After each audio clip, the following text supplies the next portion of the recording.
Assalamualaikum warahmatullahi wabarakatuh. Kami dari kelompok 9 akan memaparkan materi mengenai fase-fase pendidikan Islam. Perkenalkan anggota kelompok kami yaitu Citra Lestari, Sahira, dan Rizka Apriliasari. Latar belakang fase-fase pendidikan Islam.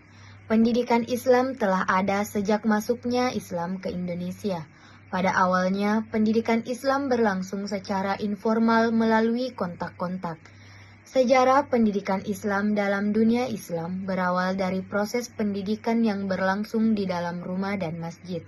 Pada fase pembaruan pendidikan Islam, banyak pemikiran tokoh muncul, salah satunya adalah Kiai Haji Ahmad Dahlan yang memberikan kontribusi pada dunia pendidikan Islam. Selain itu, pendidikan Islam memiliki tujuan untuk menanamkan takwa, akhlak, dan kebenaran. Oleh karena itu, pendidikan Islam memiliki peran yang penting dalam membentuk kepribadian seseorang secara rohani, jasmani, dan akal. Pengertian pendidikan Islam. Pendidikan Islam adalah proses bimbingan yang mencakup aspek jasmani dan rohani, serta bertujuan untuk membentuk kepribadian manusia sebagai seorang muslim. Dilihat dari sudut etimologis, istilah pendidikan Islam terdiri dari dua kata, pendidikan dan Islam, yang menunjukkan usaha membina dan mengembangkan pribadi manusia secara bertahap sesuai dengan ajaran Islam. Secara praktis, pendidikan Islam tidak hanya bersifat teoritis, tetapi juga praktis mengintegrasikan iman dan amal soleh. Tujuan fase-fase pendidikan Islam.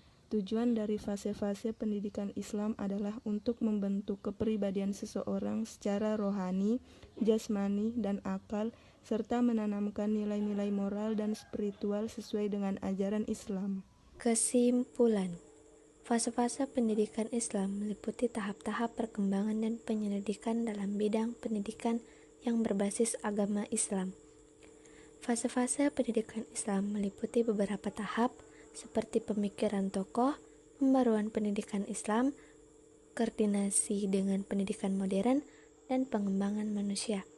Tujuan dari fase-fase pendidikan Islam adalah untuk membentuk kepribadian seseorang secara rohani, jasmani, dan akal, serta menanamkan nilai-nilai moral dan spiritual sesuai dengan ajaran Islam. Manfaat dari fase-fase pendidikan Islam meliputi pembentukan karakter, pengembangan sikap dan komitmen, pemahaman sejarah dan peradaban Islam, serta pengembangan karakter moral dan spiritual.